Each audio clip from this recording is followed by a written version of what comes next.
Good evening, all. Give me a thumbs up if you hear me. Very good. What a way to end your day. At least you got a nice looking guy to look at, right? Welcome to the week 3 Zoom session for EDL707, using data to improve schools. Thanks for coming back. As is our practice, I'll make a few comments, blather a little bit, earn my pay, but mostly I want to hear questions if you got them, or comments if you have them as well. And the chat box is open. Feel free to enter comments or questions there, and I will get to those if you got them. I want to draw your attention first into our weekly learning modules there in Moodle. You've got the Brain Trust, which is the collection of all of your responses to the learning tasks from last week and week 2. All those are as complete. I graded from about 3 this morning until about 7 this morning. I think I finished up it for everybody that had stuff up to that point. So there may be a few that are still out there dangling, but that's pretty much everything that you've got to date. Something I want to bait you with there on possibility. I know we've got at least one in this class that's working on his doctorate, and some of you others you may in the future, and most of you will have other courses after this one. Consider the possibility of those on those repositories, those collective learning repositories in that Brain Trust. You can download those as PDF files or Excel files, whatever you want, or if you have Google Drive, you can just download them as a Google sheet.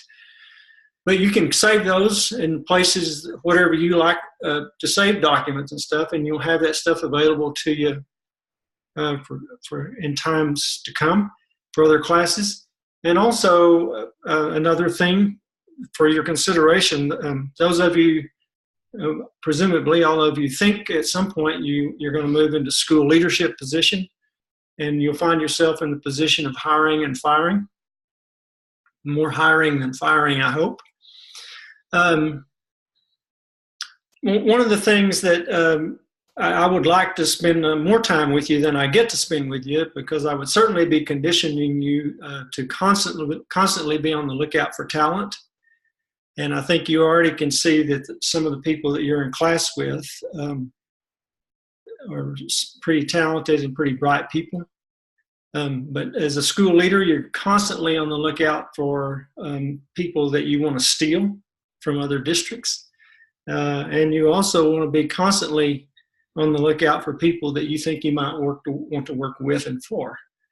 One of the things that I've taught my students at UT Austin for the last 14 years that in their principal program is that you and I as school leaders are always one decision away from being fired. And I don't say that to scare you, but I say it to reinforce with you the importance of you having a network of professionals, a learning network of professionals beyond your building, beyond your school district, and in our case, what luck, beyond our state and beyond our country, of people that we think that we can not only leverage for their thinking and their wisdom, but at some point in time, we may actually have the opportunity to work with them or for them. It's a pretty cool prospect. In my case, I've had a little bit of trouble holding a job over the years, so I've gotten to work with a lot of really nice, capable people. On the feedback that I've been giving you in your grades, many of you have gotten little bumps from me, like, your API citation is not quite right. My gentle reminders are going to shift into a little bit of a sting in the days and weeks to come. I think I've given you a couple of weeks now of soft treatment. It's time to get those things right. It's not that hard.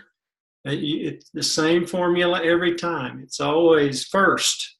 It's the last name of the person creating the content and their first initial. When? What year was the content created? What is the title of the content? And where can it be found by somebody that wants to find it, wants to follow up and check?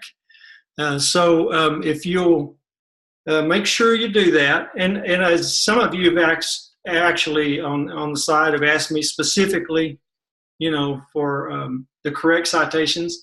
But one of the things about that that brain trust now is you can see the appropriate citations from some of your classmates. If you're still struggling with that, go into those brain trusts and take a look and see what those citations should look like, because most of us are hitting that correctly now. Same thing goes with the quality of your submissions, and I think you all know now, I'm not looking for dissertation length responses, but I do need to see a degree of critical thinking on your part. If it looks to me like all you did is went in and took the subtitles and say, yeah, I learned that. I really would like to see some depth and some evidence of some critical thought on your part. So crank it up. Somebody made the point, I'm commenting now on some of the things I've seen in the traffic, either in your learning task or in the discussion forums. Somebody mentioned the importance of email brevity, and absolutely yes. If I were teaching you a class in leadership communications, which I don't have time to, but I'd love to, you can read one of my books. It talks about email management systems, and my leadership tools book. But learn to be very brief with your words and learn to be very precise with the words you use. As most of you know these days, and most of you fall in that category, people are not going to read a 4-page email. Just not going to happen. I remember I had a department chair a few years ago in one of the large high schools. I was a principal, and finally I just told her, I said, Leanne, I'm putting you on a word limit, girl. I said, when I open an email from you, if it goes past the screen when I open it up, I'm not reading below. You better get what you want said when that screen opens up. And she got better at it. It's really, I love working with her. Very bright woman. And she's gone on to bigger and better things. Found a better boss than me. Let me change topics a little bit. Big picture stuff. And I can't remember which one of you mentioned this, but somebody said in the conversation that we're building more than brains, and sometimes we don't see the fruit of the labor until a little bit down the road. And that's not only true with the children that you and I serve, but as you move into more higher levels of leadership responsibility, more and more, you're going to gather up more and more mentees. And as one of my colleagues at University of Washington says, she and I are so old, we have mentees, grand mentees, and great-grand mentees. And yeah, I got a little age on me, but the point is this: both with children and with the people that you and I work with, in our efforts to help them grow and develop to be all they can possibly be. Sometimes we don't see the fruit of that labor for 10 years, and sometimes maybe 20 or even 30 years down the road. I got an email from a former student of mine that I actually was his high school football coach about 20 years after he had graduated. And I had lost contact with him. And I got an email from him out of the blue, and he said, "Hey, Coach, this is Bobby. Just want you to know I'm coaching and teaching math now because of you." I had no idea. I had that kind of impact on that young man. I'm almost certain he's a better coach than I was, and I would bet money that he's a best math teacher than I was as well. But somebody in that comment on that fruit of our labor stuff, they made the point that teaching is truly an act of faith, and yes, and so is school leadership. One of my favorite, I may have mentioned this guy to you before. His name is Seth Godin, Godin. He's a marketing guru, really. Has a really nice haircut. Really inside. I read Seth Godin's blog every day, usually around 5:30, and it's not long. But Seth is a very insightful guy, and he's written a number of books. All of them that I've read are very good. And one of them he actually wrote for educators. And the title of it was something like Stop Stealing Our Dreams. And he wrote it from the student perspective. But Seth's blog yesterday, he was railing about staying in a hotel room that had an alarm clock. And he set the alarm clock, but the alarm clock had an AM and a PM function. And he didn't realize that he had it on the wrong function. So he was wanting a 6 a.m. wake up, but it ended up not ringing until 6 p.m. the next day. So he was late. So he makes this point that some of the things that we collect data for are not useful to us. And he makes the point the AM PM thing is really not a useful data point. He said that microwave in his office also has an AM and PM function. Why would that need to be? It's a useless data point. If you need a clock in the microwave to tell you whether it's morning or night, you got bigger problems than the microwave can fix. But Seth, at the end of that blog, he makes 3 points, and I'm going to share those with you about data. First, he says, don't collect data unless it has a non-zero chance of changing your actions. There is no point in wasting our time collecting data if it's not going to, we can't or won't use it to change our actions. Secondly, before you seek to collect data, consider the cost of processing the data. Some of you have kind of referenced that in the discussion, in response to the discussion prompts I've given you. And then thirdly, Seth Godin says, acknowledge that data collected isn't always accurate and consider the cost of acting on data that's incorrect. And that's the reason I framed this week around data's fallacies, because I didn't want to give you a traditional course on just cranking around on student performance data.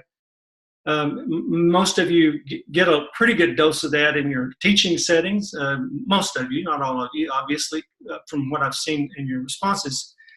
But I very much want to shift your perspective to the larger leadership role. Yes, the student performance data is, the learning is why we exist. The learning is why we exist. But when we move into those leadership roles, then we have to be, more of our attention has to be focused on the things that support the learning, the structures, the bus routes, the purchasing and acquisition, the scheduling. All of that stuff is important stuff, not as important as the student learning, but all of it's important to the student learning. So I really enjoyed Seth's comments about the 3 important things comments he made about data, and I thought it was worth sharing with you. Many of you, when I've asked you to share when data has been used effectively, and I did that with malice aforethought, because some of you can see there's some really nice lessons for you and me on how some people are very effectively collecting, analyzing, and then acting on important data. In fact, Elena and Leslie posit that we can prompt students to use their own data and to analyze their own data. I've seen some schools that do this more elementary than anywhere else.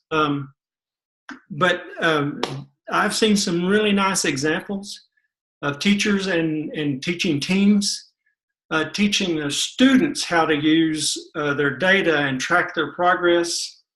And that's part of, for those of you that work in middle and or high schools that may have AVID programs, that self-monitoring piece is an important part of that process as well.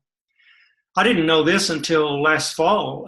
This may be news to some of you, those in relation to AVID. AVID is an intervention program typically for students of non-privileged environments that are not traditionally known to be college-bound. It's really great stuff. It's very good stuff, powerful. And the little district I was serving as interim superintendent last year, they had a benefactor there in that community that said, "This is so good, I'm going to give you all the money to put every child you have in AVID pre-K through 12. I didn't even know AVID that reached down into the elementary level grades. I had always seen it in the middle and the high school grades. I learned last year that AVID also has a presence in the university setting, particularly in a lot of community colleges. It's an interesting piece that I was not aware of. But anyway, I think thanks to Elena and Leslie for doing that, for pointing out that students can also become not only collectors but consumers and then actors on their own data. Good idea. And with that in mind, I want to channel Hans Rosling a little bit here for a moment. Context is everything. When I gave you all the East Baton Rouge data on the demographics, the population and enrollment demographic projections, it was interesting. I actually was not aware so many of you had some fairly close connection to that district. But there was certainly some context that you all shared in those discussions that I was not aware of when I looked at the data. And certainly very helpful in explaining why some of that data, that the flood in particular, was really, certainly that had a huge impact on the way the movement of the students from one portion of the district to the other. Clearly, that was a factor in that. On the Bridgewater article, on the 13 types of data, my wife asked me I was talking to her about that, and she asked me to forward that link to her. She wouldn't see it, and she was like most of you, like, whoa, I had no idea. Certainly, there's a lot of ways to view data, and that was my point in driving you through that content, is to get us to think about data on multiple kinds of levels and through multiple kinds of lenses and multiple functionalities. But a thought occurred to me when some of you were talking about that, particularly in that high dimensional data piece that they use with the facial recognition stuff. It occurred to me in both of the, whenever I've been a high school principal, I always, of course, I and the assistant principals divide up, and we each supervise a different department or departments in some cases. I always, as the campus principal, I always assigned myself the special ed department. Now, I'm helping you here for those of you who think you want to be high school principals. And the reason I did that was the special ed setting is the one that's most likely to generate grievances or litigation. And so my rationale there was, if that stuff's going to bubble to my desk anyway, I may as well be the direct supervisor and cut the middleman out of the process. And so it's been a good practice. So when I've been a high school principal, I have always been the supervisor of the special ed department. I would turn that over to an assistant principal that might be a special ed person, a specialist, but I never did have that situation. But it occurred to me, because I've had so much involvement in full disclosure here, my lovely bride of 42 years ended her career as a school diagnostician, and both of my daughters have master's degrees, special ed endorsements, and they're diagnosticians as well. We speak SPED at my house. But it occurred to me, I was thinking in relation to the 13 types of data and all the different ways we can data, and the ability for us to collect data now. This thought crossed my mind, and I'm just kind of jabbering right here, but I'm trying to bump your thinking a little bit as for a possibility. It occurred to me that when we have emotionally disturbed kids with the ED label, particularly the ones that have some real behavioral challenges, it could be interesting to fit them with one of those Fitbit watches, and so that we could collect. We would have a device on them that's constantly monitoring some of their bodily functions, time of day, day of month, seasonal. We could connect with weather patterns and sync data from that as well. And the people that are serving that child, we could also lunar cycles. There's a lot of people that argue that the lunar cycles are a trigger for some behavioral stuff. Certainly, nutrition, particularly those of you that work in elementary schools and those in middle schools, if anybody doesn't believe nutrition has an impact on the way children behave, should try to teach elementary school the day after Halloween. Yeah, absolutely, nutrition. What they eat does matter. But what an ED child maybe had for breakfast or a snack in the morning, the amount of sun exposure or not, that's something we could get from a Fitbit. But my point is this: we have a lot of tools now that could really help us triangulate a lot of different data sets that might help us tease out some of the triggers for those children and help us as the people that are helping those children learn to cope, interdict and teach those children to be self-aware and maybe more have a better ability to self-regulate. Certainly, and one of the things that Bridgewater mentioned was the genomic data, and absolutely that's important, but the genome stuff is the stuff that is in our genes. The phenome stuff is the environmental stuff, and that's just as important. Here's an interesting point that I've learned in recent years. We used to think that your genetics was the sole determinant of how tall you get. Now we know from research that genetics accounts for 70% of how tall you get, but the other 30% is the result of the phenome, the environment in which you were raised. Very interesting stuff. It's and the whole field, there's a whole field that's just exploding around this. It's called epigenetics. It's the encompassing of the genetics and add on all the phenome study on top of that. But interesting, and one more point. I'm wearing you out. I know. I'll shut up soon. And some of you have counseling connections.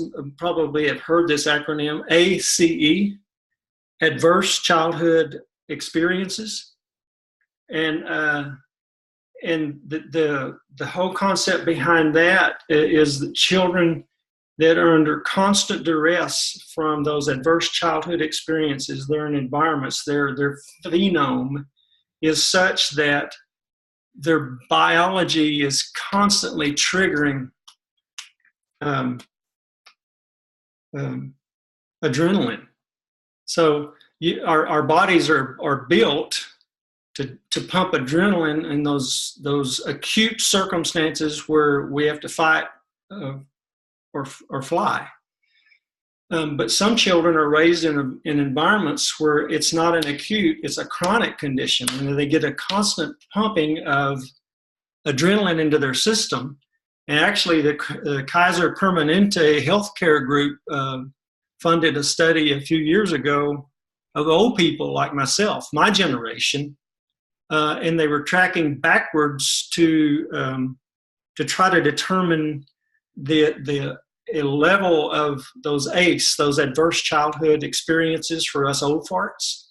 And what they found was a much higher prevalence of autoimmune diseases in those that had lived childhoods that were just chock full of those adverse childhood experiences. But my point is this: I think there's some really interesting ways for you and I to leverage that Bridgewater stuff, to think about the data we use and the ways we might use it more effectively in serving children. Several of you have mentioned, I'll call it pining for being able to teach the whole child and not just focus on the academics and not just teach to the test. And I am with you, amen, hallelujah, and to this point.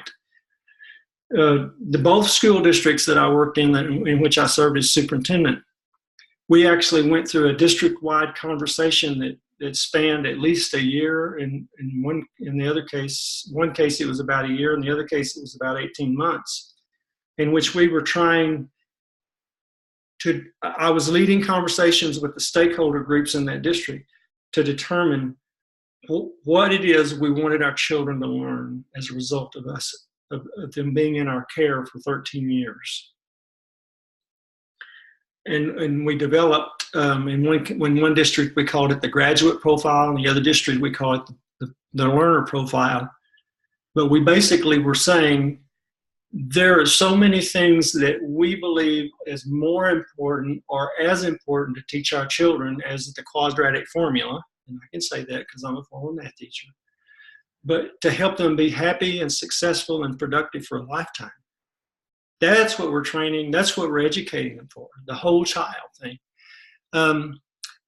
So many of you have kind of alluded to that in your conversations, and I couldn't agree with you more. But it takes a little boldness from the leadership position to stand up and say, we're not gonna live and die every day, and we're not gonna do everything we do at the schoolhouse based around the state standardized test. And you have to have the support of the school board, but that's a communications challenge for the leadership. On that topic of megadata, I'm still kind of referencing Bridgewater's work. That's one of the things that, according to what I've read, with these robust technologies that we have, the ability to collect a lot of data and crank it quickly and make some connections, and it does nothing but get faster with the artificial intelligence, or in some literature they're calling it augmented intelligence, because we have so many powerful computers that are tied together now. With very high processing speeds, they can really crank data quickly. And you may or may not be aware of this, but I mean, if you order a pair of Adidas tennis shoes from Amazon tonight, when you open Facebook tomorrow, you're fixing to see tennis shoe advertisements in your Facebook feed, and that's the result of this mega data and this mega processing. I've read several articles in the last few years that attribute the Obama presidential campaign and the Trump presidential campaigns, the victories for both of those gentlemen, to their ability to access and analyze, crank, and then act on, reach out through as a result of that mega data collection and being able to target the people they wanted to reach. That's something for school leaders to consider. Student achievement data is premier, of course. That's the thing that we're here for, the learning, and primarily the learning of the children, but the learning. If you hired me to be a principal on one of your campuses, or if your school board hired me to be the superintendent of your school district, in the very first public meeting that I would be having with stakeholders, you would hear me say something like this. The reason this place exists, the reason we have school, is for learning. And not just the learning of the children, but the learning of the adults too.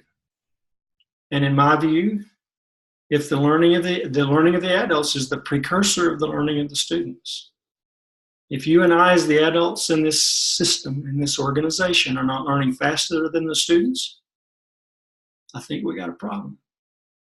You would hear that in my very first articulation to the stakeholders. Heartfelt. I absolutely believe it. Schools are sanctuaries of learning. They should be thought of as a sacred place of learning. Learning should be held as the highest pinnacle, but it's not just the learning of those third graders, not just the learning of those seventh graders, not just the learning of sophomores don't learn, but everyone that comes in that building, everyone that works in that building is subject to a focus on learning. And I'll say this because I'm preaching now and my soapbox is really tall. If the campus principal or the district superintendent cannot stay focused on learning, there's not a prayer that the other people in that district will or on that campus will. So it's an important thing for you and I to remember as we go about our day-to-day work. There's a lot of stuff we got to take care of. Absolutely, we got to figure out how to get the buses on campus and off every day. But we have got to stay focused on learning. I read on this topic of megadata and in relation to Bridgewasser's article, his blog. No, it was an article in Forbes. I read an article the other day that said that even the nationally dispersed newspapers, whether they're in print form or in digital form, are now leveraging that data collection and analysis. And so if you live in, let's say, Baton Rouge, and you read a particular article in USA Today, if you were to live in Chicago and read exactly the same article, that might have a different title on the article that's flavored for that audience as opposed to the Southern audience. Very interesting idea. Gary made this comment, and I'm quoting him. I didn't ask him if it was okay. I assume it is. But he made the comment that the power used to be reside in those that had the knowledge. But that's no longer the case. The power now really is in the hands of those that can interpret, utilize, and implement the strategies to favorably capitalize on that knowledge. Excellent point, Gary. Almost sounds like a doctoral student. I want to speak to the data dive on Learning Task 2.4. When you take a look at that in our collective repository, go to that far right column and take a look at the multiple choice option I gave you on the ELC standards. It was exactly the same data set every one of you looked at, but you take a look at the wide variation of the way you all pinged it as aligned with this standard or aligned with that standard. Very interesting piece there to help you and I, especially as we think about the way we communicate with our audiences, that we may think we're sending one message and it's being perceived through one set of lenses, but no. Everybody in that room or in our stakeholder audience is looking at it and filtering it through their own set of lenses and through not that anyone's more right or wrong than the other, but we have to be aware that it's being filtered through different sets of lenses. On that same learning task, 2.4, and I mentioned this earlier, some of you had some just prescient insight on the context around that East Baton Rouge data. And I thought that reinforced what we learned from Hans Rosling and his thing, that we have to always consider the data within the context in which it was generated. It's an important point for us to remember.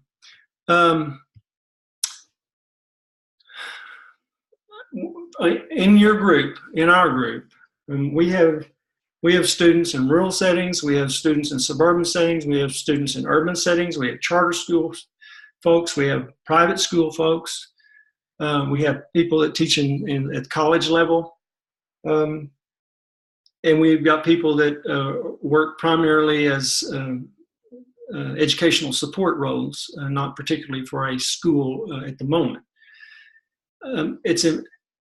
But I want every one of you, as you're consuming this stuff and you're thinking about it, think about it. Please think about it in the context of what if I am the person that's responsible for these children, or if I'm the person that's responsible for this campus, or I'm the person that's responsible for this school district. Or even if you want to, some of you, when I've asked you to go look at data, some of you have looked at sort of statewide data. And so I think I've even seen a couple of you pinging in on the Department of Education, look at national scope data. Fine. So if you're going to look at the national scope data, then ask yourself, if I am the Secretary of Education, what am I going to do about that? You know, other than wish. Wishing won't get it done. Wishing is not a strategy. Okay. Jennifer, in her comments, noted she looked at some graduation rates and noted some discomfort around this. What she discovered in that data was some dropout rates from children in grades 7 and 8. It sounded like that came as a little bit of a surprise. And yeah, but interestingly enough, what we know now is that really the seeds of dropout are planted as early as grade 5. And so if you have students in a demographic that you think or has a high dropout propensity, grade 4 and grade 5 is not too early to begin thinking and talking dropout intervention and strategies. Interventions and action steps. What do we do about the data? And I remember having so many conversations with my assistant principals on those large campuses. You're always struggling with tardiness. But and some of you have kind of alluded to this. In fact, one of you today, I was reading your comments on the fatal flaws piece on that prompt. It made the point of you were aware of some elementary campuses that had basically chosen to deal with their discipline problems without documenting the discipline problems in the interest of making the discipline data look better. So here's my point. Whatever data we decide to view, presumably we chose that data to try to improve the organization, improve the student performance, improve something. We can artificially move the needle on the data. There's things you can do about tardiness that can make your tardiness data look better. There's things you can do about failing grades. You can put pressure on teachers and you can make the failing grade needle look better. But you're not dealing with the root problem. So my point is this. We have to be very conscious when we're thinking about the action steps that are going to follow the data analysis. What are we going to do? And that's the reason I ask you that question in those prompts. What's the first couple of things you think you might do? Because we can do some very superficial and contrived things that would make the needle move, but it wouldn't do anything about the problem. So we have to think very deeply about what it is that we can do that might touch on the very root cause of the issue that we're trying to deal with. I mentioned this earlier to you. Boy, we got a lot of smart people in this class. We got a lot of people in this class, but we got a lot of smart people in this class too. Learn from them. Jiminy Christmas. How lucky are we to get to learn from each other? As I've promised you all, I'll pitch 2 or 3 books at you for possibilities that are related to this week's stuff. And I may have mentioned this one. Daniel Pink wrote a book in 2012 called To Sell is Human. And he makes a great point that almost everybody in this day and age of the knowledge worker are in the business of sales. And he particularly mentions medicine and education as preeminent professions where sales is really what we're doing every day. As a school leader, whether you're a campus principal or a superintendent, I can damn sure guarantee you every day you're selling something. And so you and I have to get pretty proficient in it. That's a very good book. To Sell is Human. And then there's another book that really actually has to do with looking at data and looking at it from a very different perspective.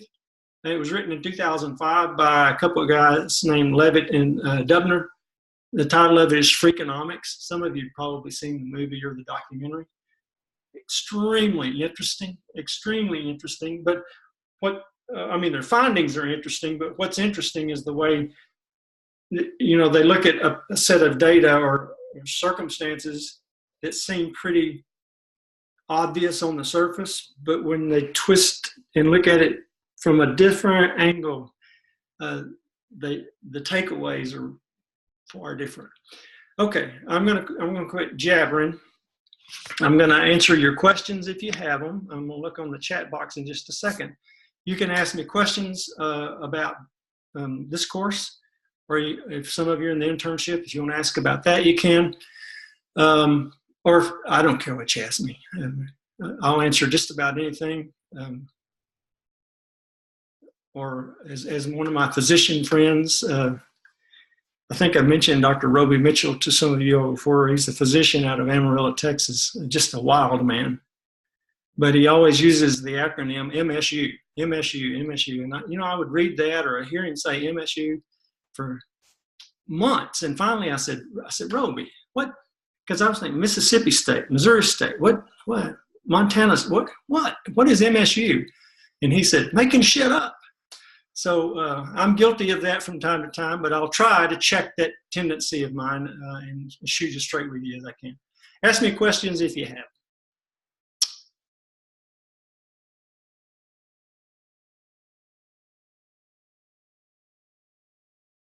Jennifer, your house had 4 feet of water?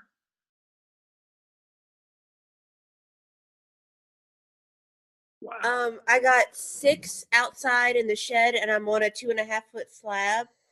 So inside the house, it got about over a little 4 feet. Holy cow! It took 2 boats, 2 trucks to get us out. Are you in East Baton Rouge? I'm in East Baton Rouge, but I'm in a school district that broke away. Okay. So this month makes a year since we've been back in the house. We had a year ago, hurricane hit the southeast coast of Texas. And I got a lot of friends that work down in that Houston area. And one of my former, Coach Gatlin, this will have meaning for you. One of my former football players is now, he's probably maybe one of the top 10 winningest football coaches in the state of Texas now. But he coaches right down there on the coast. And their district was just obliterated. They lost the buildings, they lost buses, and the things that Jason and his coaches did to help try to regenerate that community were just phenomenal. Just makes me so proud to know him. Let's see, what else am I looking at on the chat box here? Yep. That was one of the things that we experienced too, Jennifer, last year here in Texas is, and this is for those of you that think you might want to do superintendent work at some point in time. School funding in Texas is generated around student population. That's one of the 3 big factors of a school district. That's how they determine how much money the state's going to give them. And so many of those districts that sat right there in the path of that hurricane that lost so much, not only did they lose the district infrastructure, but the tax base got obliterated. And their students left. So 2 of the big 3 money generators, which was the local tax base and the students, were gone. And so those districts have just been hammered. Fortunately, our politicians here in the state have stepped up and created some systems and processes to help prop those districts up till they can regain life. Melissa's pointing out the talk by Seth Stevens Davidowitz. Yeah, I'd never heard of him until I was looking for something to try to make your brain hurt a little bit. I knew I wanted to find some content that would illuminate the idea that we can't be blindly faithful in the quality of the data. And he made some really good points. That's why I chose that. I knew from my work in schools, and I mean, we see data manipulation all the time, particularly in the political realm. It's amazing how conveniently folks will cite one piece of data and ignore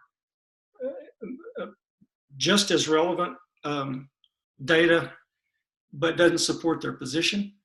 So I was looking for some content that would cause your brain to go, wait a minute. And I think that Stevens Davidowitz video does a pretty good job of that. By the way, I'm going to ask you at some point, probably later down, probably in week 7 or something, to let me know of particular learning tasks that you think were spot on, or I'm probably going to ask you to tell me what learning tasks or piece of content that you didn't think was worth a crap and I need to get rid of too. But so you can start processing that. I'm reading a chat box here, so give me a moment.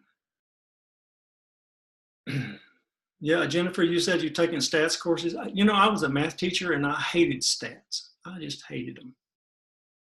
And my dissertation, even though I was a math teacher, I should have done a quantitative research, but I did qualitative.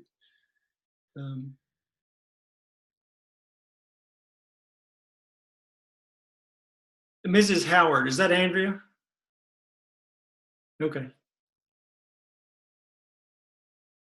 Do you want me to call you Mrs. Howard? No, Andrea. No, I don't know how to change that. Okay. It just pops up every time I turn my computer on. But Andrea's fine. Dr. Coulter, I'll share this story with everybody real quick about the data. And I actually did this with kids today. We have an issue with vaping, as many of you do if you're in high schools, junior highs. And so I kind of took something I learned from this class that I told the kids this morning. I challenged the student body for them to go and find a danger of vaping, kind of the opposite side of it, like you were talking about in one of our lessons. And I would try to find a benefit if they would find a danger, to make them look at both sides of it. And I had several students come up to me later and they made a comment that they had no idea how dangerous it was as they were looking for dangers. And I told them I still have not found a benefit of it. So, but it was kind of interesting to take them and have them look at the opposite side of the data and how interested they got in it, because they were trying to prove that it was actually healthy for them and there were no dangers to it. But what they found was it was actually pretty dangerous. So I think that's a good thing to do with even with teachers sometimes when they get stuck in a certain technique, is to challenge them to either find the opposite of what you believe and try to prove it true. Yep, agreed. Good point. You know, Chris, on the topic of actionable and non-actionable data, I had a conversation with Coach Gatlin yesterday by phone, and I was traveling down the road. I don't know if you could tell, but after our phone conversation, I was thinking about this concept of actionable versus non-actionable data. And it took me back to all those years that I was pretending to be a football coach. And we would keep data, for instance, on our linebackers. And so we would keep data on tackles, and that was data that was good to put in the newspaper, you know, how many tackles they made and whether or not they were worthy of, you know, special recognition at the all district or all state level. Not really actionable data on our part, because typically, you know, if the linebacker does what they're supposed to do and the play happens to be running in their direction, then they make the tackle. You know, there's a lot of context around whether or not they make a tackle or not. But another piece of data that was important for us to keep on linebackers was correct reads, because we teach those young men in that position. There are certain things that they're watching and they're focused on. And if this happens, then they step forward with the left foot. If this happens, they step forward with the right foot. If this happens, they begin to move backwards. And so they have to read very quickly and then make the right move. That was some actionable data, because as we collected the data on correct reads versus non-correct reads, then we could spend more and more time with those linebackers on reading correctly and quickly and then making the appropriate moves. It wasn't always actionable in the sense that if Nelson was the linebacker, it didn't always mean that Nelson was going to lose his job if he was misreading, because the backup player behind Nelson might be a 135-pound freshman that still can't put his uniform on correctly. So Nelson's probably still going to be the linebacker, but we can take that data and act on it in a way to try to improve his performance. I'm going to go back to Andrea's question on the internship hours. Andrea, I don't let you bank them from one term to the next. But once this term, when you think you got your 60 in, send me an email and say, I think I'm done, and I'll go in there and confirm. And if I agree with you, then I'll turn your editing rights off to that document. You can still view it. But what I will let you do is, when this term is over, I'll let you begin using hours between this term and the next term, that week that's between. I'll let you backdate a few hours like that. But I don't let you bank them up and save them for a later date. Okay, thank you. Let me look at Kim. I don't know if that's a question or a comment. Oh man, high school work is just,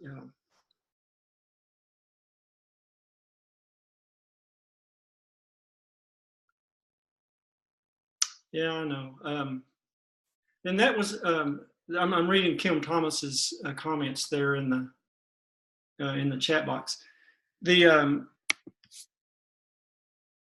One of the things that points I used to make when I was a campus principal, and then even more so when I was a superintendent, is it is so important for us to look at the data, decide what's important, mostly decide first, what we got to decide is what we want, and that's why we had those conversations and ended up developing the graduate profile or the learner profile for those two districts I was superintendent. But after we did that, then I led them, particularly, the professional team, in conversations about, okay, we said when we developed this thing in one of those districts, this is beautiful. One of the most meaningful things I was ever involved in. But one of the 5 dimensions that we picked for our graduate profile in that particular district was, we wanted those children, once that we had had them in our care for 13 years, and some of them more like 18, but what we wanted is for them to exit their relationship with us in that school setting being compassionate and responsible citizens.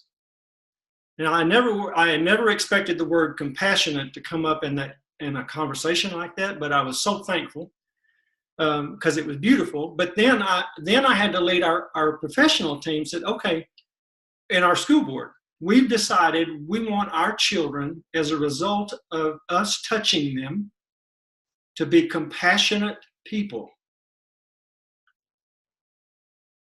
There's not a state standardized test for compassion.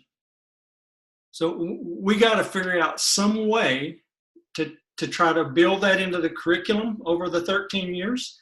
And we got to find some way to try to mark our progress along that front.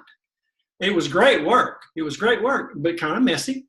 And certainly one of the reasons that we have standardized tests like we have them is because they're so easy to give and so easy to grade. Not necessarily that they're all that important, But it's not hard, to say 2 plus 3 equals what?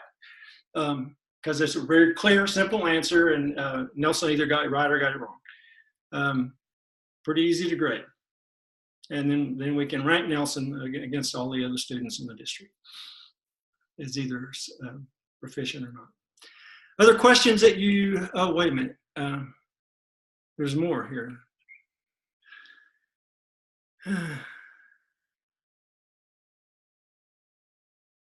LOM. Other questions that you have for me, if you do. I know I'm keeping you up late now. You got people to see and places to go, or showers to, or some of you got children to feed, I'm sure.